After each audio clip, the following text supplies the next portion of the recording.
Olá para você que nos acompanha, estamos começando mais uma edição do nosso programa Controle Externo. Para você que nos acompanha pela TV Alesp, a quem eu já mando o nosso caloroso abraço, estamos no ar toda sexta-feira às 8h30 da noite. E também para você que nos acompanha pela rede TCESP, nós estamos no ar em mais de 100 cidades, nas TVs câmaras delas, e também em mais de 70 municípios pela Associação dos Canais Comunitários de São Paulo, em 70 TVs comunitárias paulistas. Ou seja, é uma capilaridade importante levando comunicação e o que acontece no Tribunal de Contas do Estado de São Paulo para você. E claro, também estamos em todas, nas principais plataformas de podcast da podosfera mundial e nossa audiência por lá só cresce. Agradeço também a esse público bastante específico, os amantes de podcast. E claro, na internet também estamos em todas as redes sociais. Principalmente convido você a conhecer o nosso canal no YouTube. O YouTube do Tribunal de Contas tem muito conteúdo, além dos nossos programas como este, o nosso Controle Externo. Enfim, estamos em nossa segunda temporada e eu agradeço mais uma vez a você que já vem nos acompanhando há bastante tempo ou você que está chegando agora. Bom, para quem já está com a gente já sabe, mas você que está chegando eu vou dizer, o programa Controle Externo é gravado no Auditório Nobre Professor José Luiz de Anhaya Mello, onde acontecem as sessões plenárias do Tribunal de Contas do Estado de São Paulo, que fica no coração da capital paulista. Nós estamos aqui na região da Sé. E o programa desta semana tem um convidado bastante especial, é o diretor do Departamento de Supervisão da Fiscalização 1 do Tribunal de Contas do Estado de São Paulo, Paulo Massaro. Seja muito bem-vindo. Muito obrigado pelo convite. Eu quero agradecer toda a sua equipe, Fernando, a equipe da comunicação, pelo esse convite que, para mim, é uma grande honra falar sobre controle externo, falar sobre fiscalização no Tribunal de Contas do Estado de São Paulo. Para a gente é uma honra e permita-me, Massaro, apresentá-lo ao nosso público. Paulo Massaro se formou em 1993, bacharel em Ciências Jurídicas pela Universidade Estadual de Londrina, no Paraná. É especialista em Direito Administrativo pela Pontifícia Universidade Católica de São Paulo, a PUC, e é pós-graduado em Auditoria em Organizações do Setor Público pela Faculdades Unilea. Começou a sua carreira como fiscal da Secretaria da Fazenda da Prefeitura Municipal de Londrina e também foi supervisor de ações cautelares e mandados de segurança, oficial de gabinete da Justiça Federal no TRF da Terceira Região. Chegou ao Tribunal de Contas do Estado de São Paulo em 1995, portanto, 28 anos de casa aqui no Tribunal de Contas. Ingressou como agente da fiscalização financeira na Unidade Regional de Presidente Prudente, foi agente-chefe na Unidade Regional de Fernandópolis, chegando a diretor técnico de divisão desde outubro de 2001, coordenador de projeto Aldesp e diretor técnico de departamento desde janeiro de 2020. Como eu disse na abertura, diretor do Departamento de Supervisão da Fiscalização 1 do Tribunal. Ou seja, acertei o currículo, né, Massaro? Um pouquinho Sim. Da sua história a gente colocou aqui. Essa parte está ok. Isso demonstra um pouquinho do tempo e da idade também. Da rodagem, né, do profissional, da rodagem do profissional. E hoje eu fico muito feliz, Massaro, de ter você aqui na nossa companhia para falar sobre a atividade fim do tribunal, né? Nós vamos falar do que é mais importante, né, para a gente aqui, que é o ponto de fiscalizar, o fiscalizar, né, que é o que a gente sempre fala. O que faz o Tribunal de Contas do Estado de São Paulo? Fiscaliza o bom uso do dinheiro público, está ali de olho no que acontece, como que o gestor está usando, como que está sendo empregado, será que está sendo empregado? Então a fiscalização é o que está intrínseco no nosso DNA, é isso? Sim, exato. A fiscalização é uma das atribuições que está prevista na nossa Constituição Federal. Mas o tribunal faz algo mais, faz além de fiscalizar, Fernando. O Tribunal de Contas, ele, né, nos seus um século quase de existência, ele também se dedica, se debruça bastante em algumas tarefas, em algumas missões. E uma delas é essa tarefa pedagógica de orientar, de levar conhecimento aos órgãos jurisdicionados, à sociedade também. Há exatos, nós podemos falar, eu presenciei e acompanhei também, nessas quase 3 décadas, 30 anos aí de percurso, que o Tribunal de Contas também tem orientado por meio dos ciclos de palestras, ciclo de debates, cursos aos jurisdicionados, aos conselhos sociais, isso sistematicamente há exatos 27 anos.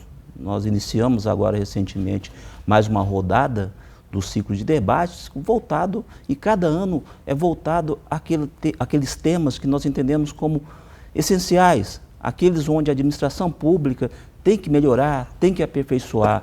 Então, o Tribunal de Contas também se volta também não somente em fiscalizar, mas também em orientar também. É uma das tarefas, uma das missões que o Tribunal abraçou, e disso não vai largar mais. Isso é muito importante.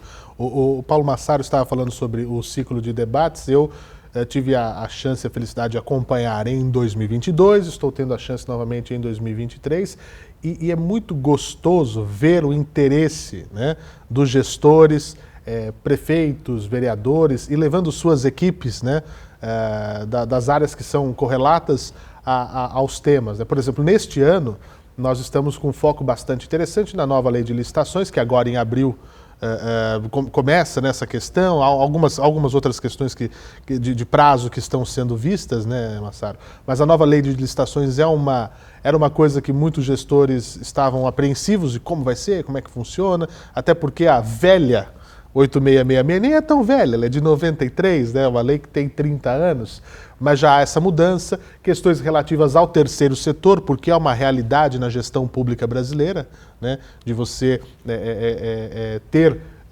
uma gerência de hospitais, de coisas na área da educação, algumas outras áreas, por ONGs, né, por OASs, por, enfim, uma série de fatores, entre outros assuntos que vão sendo trazidos, questões de tecnologia, porque também é uma realidade. Nesses ciclos de debate nós vemos isso. Então, como é que você me explica, Massaro, essa questão do papel da fiscalização, desse papel mais ostensível, vou usar esse termo e nem sei se é o correto, você fique à vontade para me corrigir, versus esse papel que nem é nosso, que é de orientar. Porque quando a gente vê o nome tribunal, não, ali, quem caiu ali, meu amigo, um abraço, é porque está tudo errado, é porque vai sofrer sanção, multa, vai entrar numa lista de gente que de ficha suja, de questões de improbidade, enfim.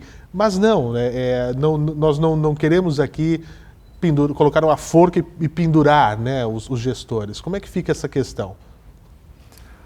Olha, o papel do Tribunal de Contas, de fato, como reafirmo, é fiscalizar, mas não com essa visão, vamos falar, com esse temor de que chegando à fiscalização o mundo para. Persecutório. Nada disso. Não tem nada, absolutamente.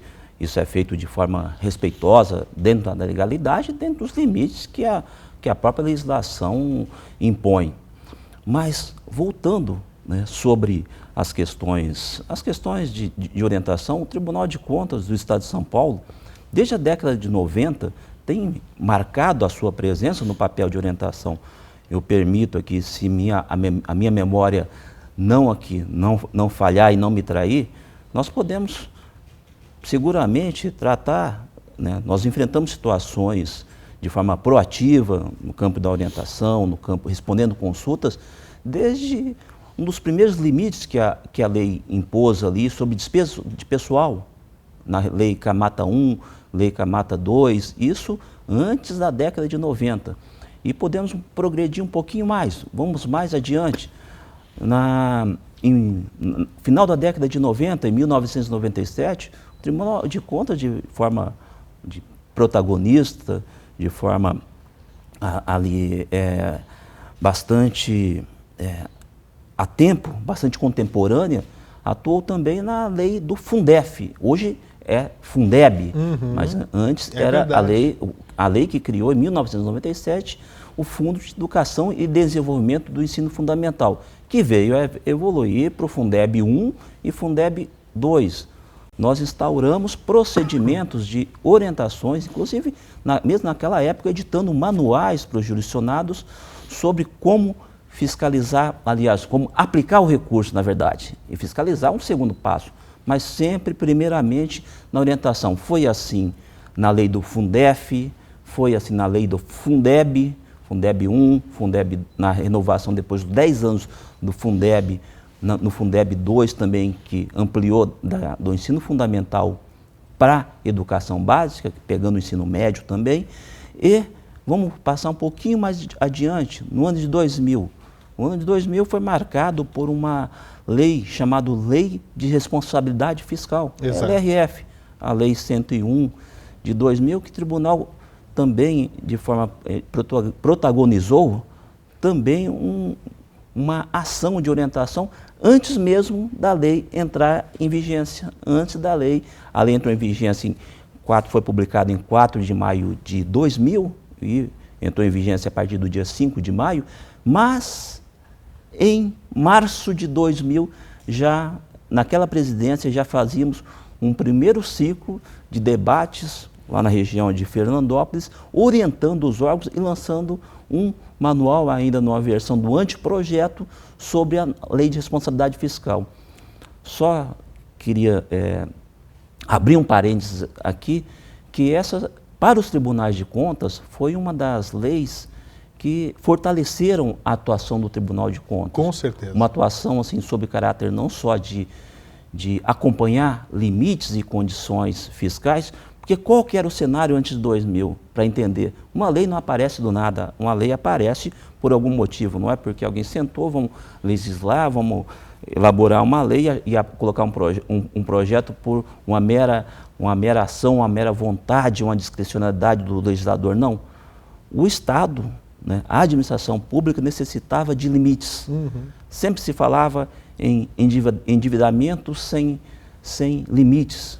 Aquela coisa assim de ano a ano, cada administrador entra no seu mandato, cumpre os seus projetos, aliás, assume mais projetos, mais despesas do que a sua capacidade de arrecadação. Gastos muito maiores. Isso. É aquela velha história assim, e fazer projetos desnecessários, obras desnecessárias, aquela fonte luminosa, a famosa praça no jardim, que é bonito, isso faz parte da necessidade da população, isso é importante também, mas sem valorar quais são os projetos essenciais, prioritários. E pior ainda, deixando dívidas de curto e de longo prazo para o próximo pagar, né?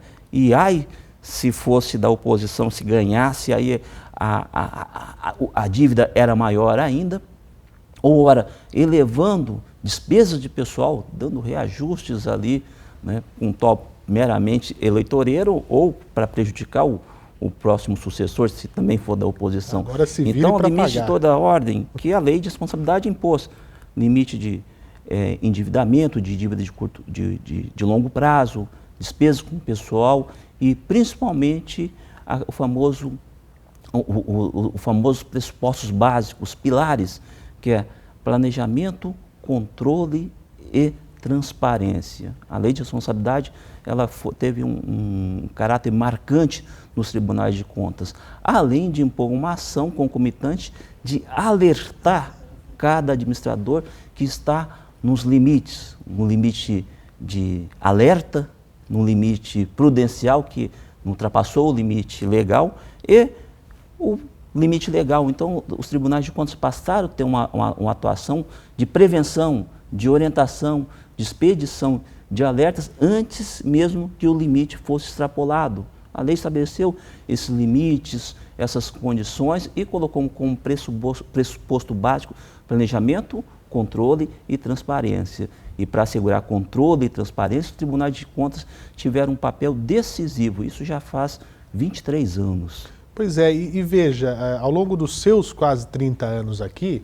Massaro, hoje se tem uma coisa que o agente público não pode alegar, eu não sabia, é desconhecimento.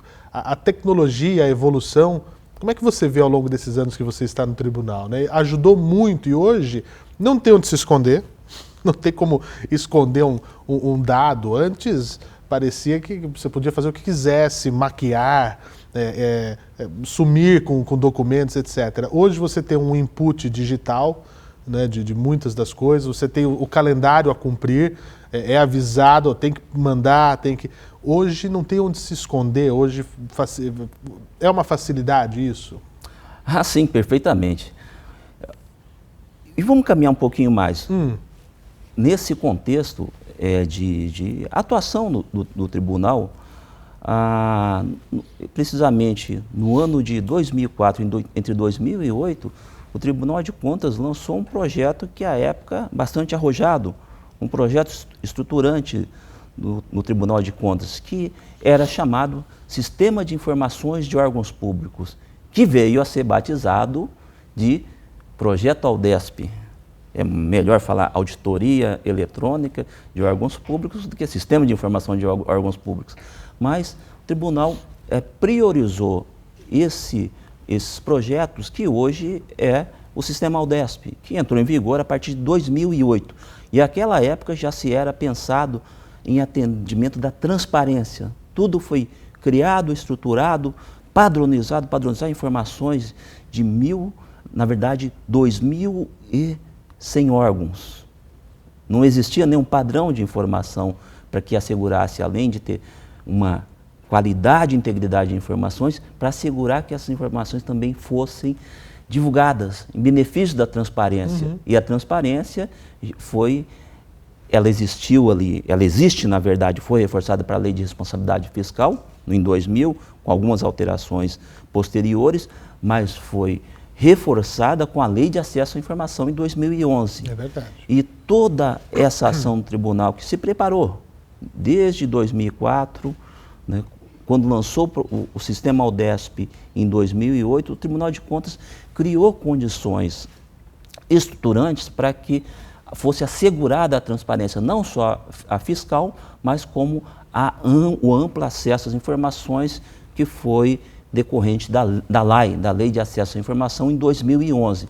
Então houve ali todo um processo, na verdade, um processo para que se chegasse ao que é hoje, mas nada mais, nada menos do que assegurar um princípio, que é o princípio da publicidade. Mas o tribunal se preparou para isso, investiu em recursos humanos, investiu em estrutura de tecnologia da informação e, principalmente, o Tribunal de Contas ficou 4 anos orientando, pegando na mão dos servidores públicos, dos atores que desenvolviam sistemas, para que fosse possível se fazer, captar essas informações e assegurar que essas informações sejam atualmente divulgadas. Então foi minimamente aí de 4 a 5 anos de investimento em capacitação só num projeto, só apenas num projeto, que é o projeto Aldesp, que hoje tem sido continuado nas fases 3 de pessoal, fase 4, agora fase 5 de terceiro setor, mas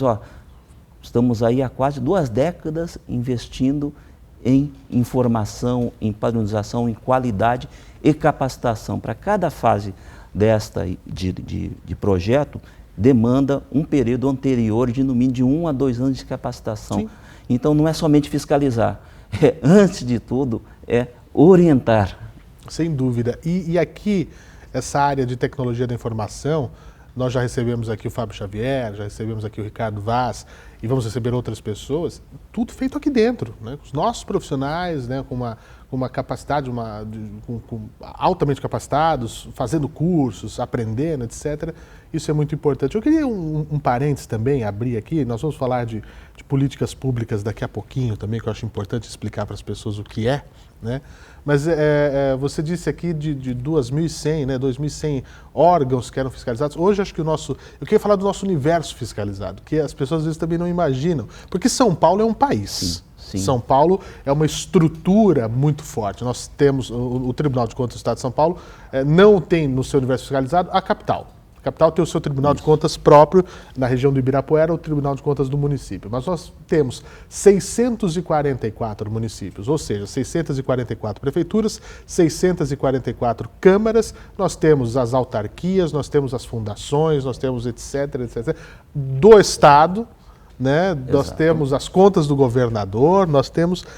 Hoje acho que são 3 mil e quase 4 mil, é isso? São em torno de 3.300 órgãos.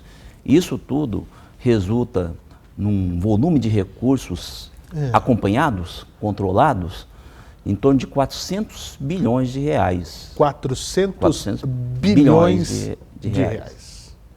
Que coisa! É um volume expressivo. É um volume expressivo. E aí, para dar alguns exemplos aqui, ó, nós falamos prefeituras, câmaras, contas do governador, a Assembleia, nós temos a Polícia Militar, nós temos... Segurança Pública. Né, Segurança Pública, Saúde. todas as secretarias, né, obviamente. Aí nós temos fundações, ó, o Butantan, né, um exemplo, Fundação Padre Anchieta, que é da TV Cultura, Metrô, CPTM, nós temos as questões de análise também das concessões rodoviárias, que acabou de ganhar um painel nesse ano de 2023, para quem quiser acompanhar em nosso site. É muita coisa. E coisas completamente diferentes, né? Porque a gente falando de saúde, é uma questão de uma OS para saber se o número de médicos é aquele, se o número de procedimentos que está no contrato é aquele, e ao mesmo tempo nós estamos falando de educação, a qualidade da merenda, nós estamos sabendo se a escola não vai cair o teto na cabeça do aluno, se o transporte escolar, o pneu não está careca, se tem banco é muita coisa e coisa diferente, né? Sim, e além, o tribunal tem buscado inovar, aperfeiçoar.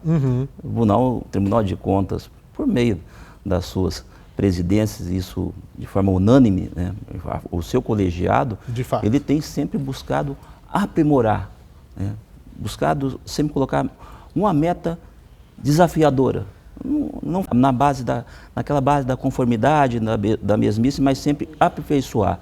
E isso que está declarada na nossa própria visão, na nossa missão do Tribunal de Contas, que busca utilizar os seus recursos tecnológicos, toda a excelência do seu quadro de pessoal, em prol do aprimoramento da gestão pública. Por isso que eu disse, trazendo um pouquinho dessa evolução histórica, que o Tribunal de Contas sempre buscou acompanhar, ser protagonista, nunca a posteriori, né, na própria atuação da avaliação da conformidade, da legalidade. O Tribunal de Contas passou a partir de 2016, já chegamos em 2016, vamos chegar em 2023, já. Em 2016, lançou também o Índice de Efetividade de Gestão Municipal, que torna possível, não só para os órgãos públicos municipais, as prefeituras, avaliarem como estão os seus indicadores referentes às principais áreas essenciais: educação, saúde, planejamento, né? Na área fiscal, de segurança às cidades, tecnologia, enfim, 7 dimensões que são acompanhadas pelo Índice de Efetividade da Gestão Municipal, que inclusive foi replicado para uso da Federação do Brasil inteiro. E isso, ela cria esses indicadores, essas 7 dimensões, elas criam um fator principal e mais importante que agora a gente começa a falar: políticas públicas. Eu estou fazendo, mas será que, como deveria, né? É isso que é medir a efetividade. Não, eu estou fazendo, o gestor diz. Mas aí nós vamos ver o como, né? O como e para quem, né? Na verdade, gastar, né? O gasto, né? A quantidade de recursos dispendidos, isso é claro, estão lá nos limites constitucionais, legais. Sim. Olha, você tem que gastar no mínimo 15% da saúde, das receitas de impostos, você tem que gastar 25%, mas será que... Gastar é fácil, né? Mas será que esse recurso está sendo bem empreendido? Esse recurso, ele atende a necessidade da população? Esse recurso, ele consegue atingir resultados? Aí começamos a falar em políticas públicas. E como a gente entende esse conceito? Políticas públicas é um conceito, uma obrigação, na verdade, um dever, né? Um dever que o administrador tem, que os governos têm, para assegurar em seus programas o atendimento às prioridades, aos direitos que estão estabelecidos na Constituição. O direito à educação, à saúde, à assistência social, à segurança, ao esporte.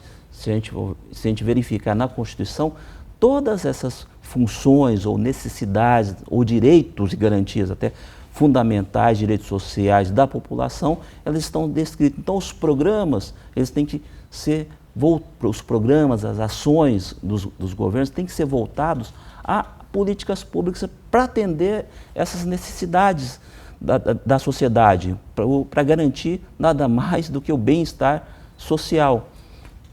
Só que há medidas aí de proporção e razoabilidade, onde eu falo que entre o Tribunal de Contas não pode largar e não deve e não vai largar a avaliação de legalidade ou da conformidade, como diz aí no nosso meio, que é a avaliação dos limites, das condições, enfim, da formalidade. Mas o Tribunal de Contas, a partir do advento do IGM, também isso proporcionou que o Tribunal de Contas, na sua atividade de controle, conseguisse avaliar, acompanhar também a efetividade, o uso qualitativo, da qualidade do gasto público. Vamos explicar.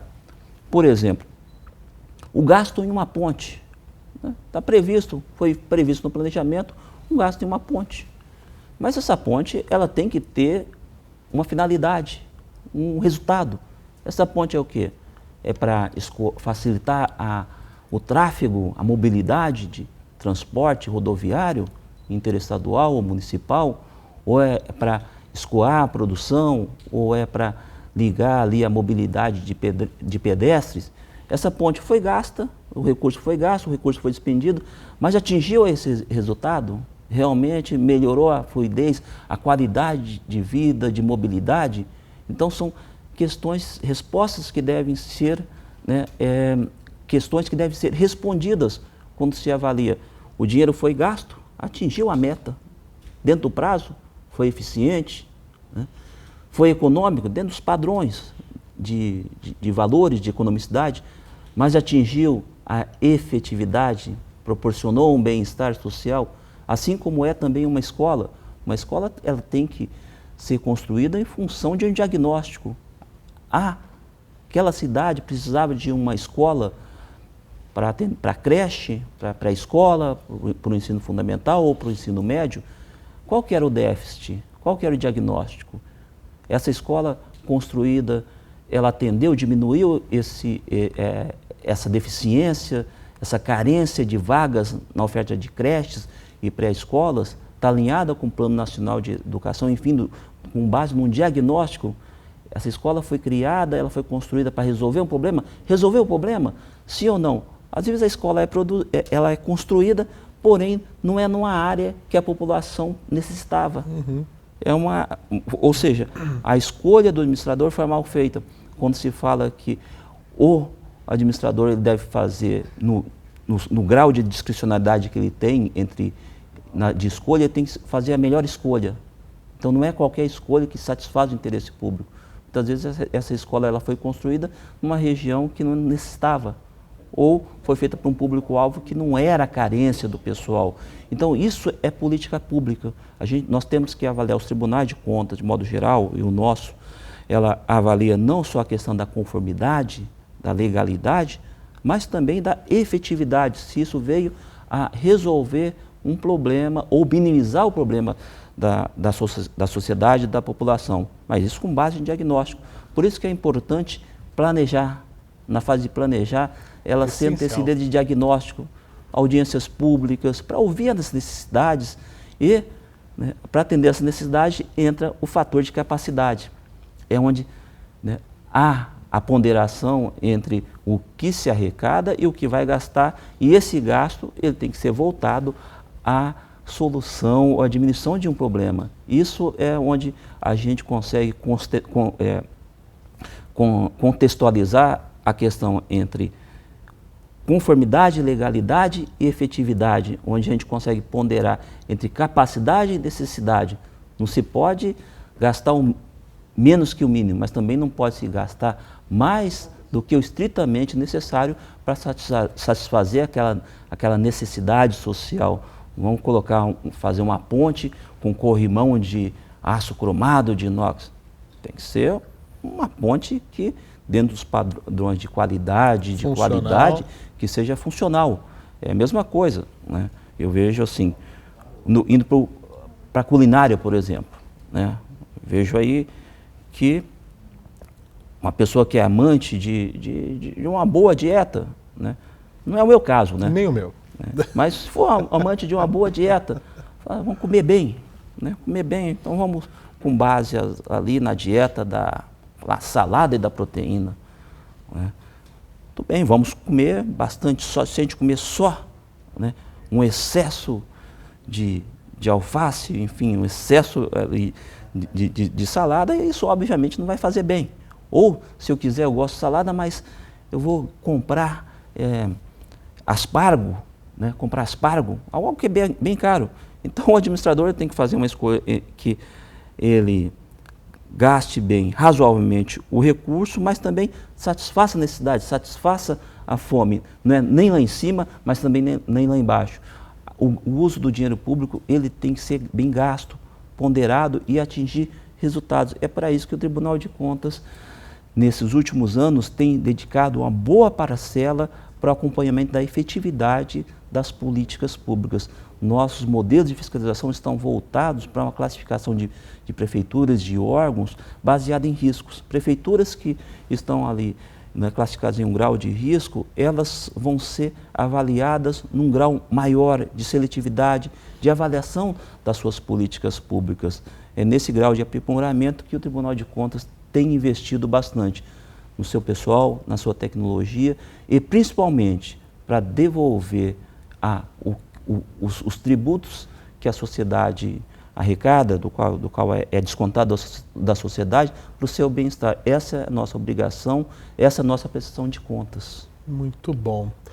Massaro, infelizmente, o nosso tempo é curto, mas deu para a gente ter uma ideia do que é a fiscalização, do nosso universo fiscalizado, do que são as políticas públicas que nós tanto queremos que funcionem, que é fazer valer. Acho que esse é o mantra, né, que nós queremos colocar aqui. Fica o convite para voltar quando quiser, Massaro, para trazer mais dessas explicações, porque você traz uma linguagem que fica gostoso de aprender, fica fácil de entender e isso para a gente é fundamental. Agradeço uma vez mais a sua presença. Eu que agradeço, muito obrigado.